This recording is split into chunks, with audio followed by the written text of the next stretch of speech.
Yes, lads, here we go. Welcome back to 100% Mags. Tomorrow night, St James's Park, under the lights. It's the Carabao Cup semi-final first leg as Manchester City come to town, and suddenly Wembley feels very real again. This isn't just a semi-final, however, this is a statement night for us to make it to Wembley once again. Now, 8 p.m. kickoff, it will be, of course, live on ITV and Sky Sports. St James's Park will be absolutely bouncing. City were given nearly 5,000 tickets for this game and they've still sent some back. Meanwhile, we will still be wedged inside St James's Park like sardines, but St James's is going to be absolutely bouncing and it's going to be absolutely hostile, and that is all that matters, as we've got to make as much noise as possible to get that result before the second leg at the Etihad. Let's not forget, we are heading into this, of course, and we have been all season in this cup, the holders. Last March at Wembley, history has already been written, and the road to the semis, of course, for us this season has been a 4-1 win against Bradford, a 2-0 win against Spurs, and a 2-1 win against Fulham, all at home, all professional, all controlled games. And we need to do it again before we head into that second leg on the 4th of February down at the Etihad. This is Eddie Howe and the lads knowing how to handle knockout football, and hopefully we can do it again tomorrow night against Pep and his lads at St James's Park. Now, City have had it a bit easier heading into this game, of course. Huddersfield away, Swansea away in their toughest test probably, against Brentford at the Etihad. But Pep's rotated his squad. Pep's adapted his squad throughout the cup as well. And Pep usually wins, but hopefully that isn't the case tomorrow night. At the end of the day, Man City are not invincible, and especially away from home. As, let's not forget, I want everybody to remember this, what happened in November in the Premier League. Newcastle United at St James's Park, Newcastle 2, Manchester City, of course, 1. And the man scoring the goals for Newcastle, Harvey Barnes. And with the way he's scoring right now, at this moment, this could be an absolutely crazy night once again for Harvey Barnes. And as City know as well, it feels like, they know how to lose at St James's Park. So does the win in the Premier League still matter to the game tomorrow night?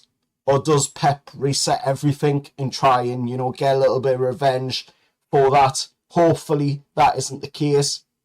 From, a selfish point of view, as a Newcastle United fan, we want to see our lads going through into the final. But the injury list is growing.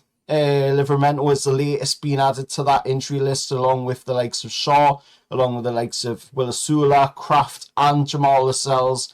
But we are getting, a little bit of boost, however, with the news that Alanga and Murphy are pushing to start. Dan Burns still a couple of weeks away, but there are whispers of that game against PSG on the 28th of January. However, we are stretched, but we are not broken at all. And looking at City, they're looking a little blue at the moment. Massive defensive issues for City. Garvidal has broken his leg, so he's out. Ruben Diaz is out. John Stones is out. Kovacic, Savinho and Oscar Bob are all out. So Man City have lost quite a few of their big named players there. Pep is literally trying to pull players back from loans as well. Youngsters coming back from loans. And, of course, they've got their AFCON absentees as well of Omar Mamouche and Nuri, of course, who is away on AFCON duty. The official for this game is Chris Kavanagh in the middle for that game tomorrow night. And he's already seen us beat Wolves and Spurs this year, of course, presiding over the Spurs game in the Cup and presiding over the Wolves game in the league. 4 is Stuart Atwell, or Stuart Twatwell as I like to call him. And yes, we will be watching to make sure he does his job tomorrow night. And Cup history, we've beaten Man City here before, of course. We've won semi-finals, of course, here before. And we've played, and remember, this time The second leg is away. Unfortunately, you know, we've had the advantage in the last few seasons of having the away game being first and then having that home game for the second leg, but that's not the case this time around.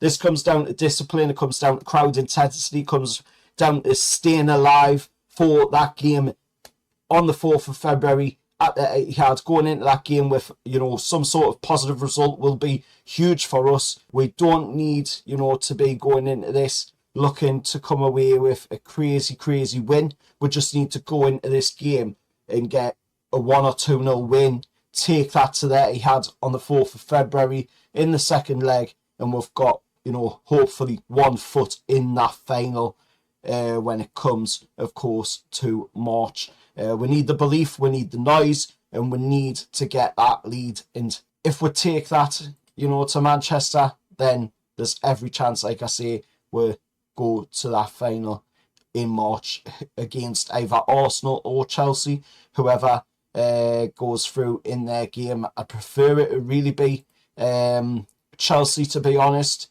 because we have played Arsenal quite a bit. But if you're looking at last season, you know, we're absolutely dominated against Arsenal, so maybe Arsenal might be the good option as well. Let us know what you think, of course, down in the comments below. But it's a massive night ahead, and I'll be back, of course, for the reaction straight after the game has finished. If you're backing the lads, like and subscribe to the channel. Drop your score predictions below. I'm going 2-0 for us. And how are the lads? And let's defend this cup.